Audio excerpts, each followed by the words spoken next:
Des choses à revoir. Votre point. Vous savez, les accords sont faits pour être défaits ou alors être actualisés en fonction des réalités observées.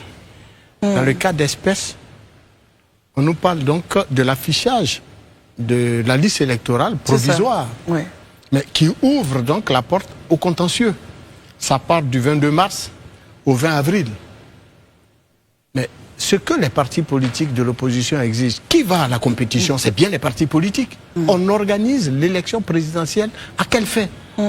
Et quels sont les acteurs qui sont concernés par les questions de révision de liste électorale pour une présidentielle? C'est bien les partis politiques et les candidats. Mais les partis politiques, et non des moindres, à l'exclusion du parti au pouvoir, la majorité de tous les acteurs politiques qui iront à cette élection demandent une révision de la liste électorale. Que cache-t-on?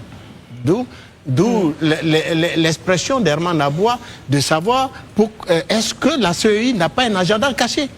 Que recherche-t-on? Si d'ordinaire nous voulons justement une liste électorale consensuelle, une liste électorale qui permet à chaque parti politique de s'y reconnaître. Quel agenda caché selon vous justement? Mais bien évidemment. Oui. On l'a dit, on l'a répété. Il faut éviter de faire des contorsions intellectuelles pour justifier l'injustifiable. Une loi impose à une institution d'organiser une liste électorale. L'institution dit, mais je peux l'organiser après les élections. Pourquoi après les élections? Dans la logique intellectuelle, même dans la logique juridique.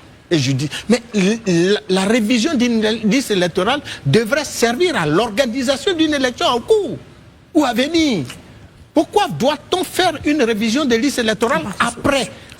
On ne peut pas nous faire accepter cela. Mais parce que moi, en tant qu'intellectuel, je me dis et je le répète, une liste électorale, la révision d'une liste électorale se fait toujours avant une élection et ne devrait le faire en principe après.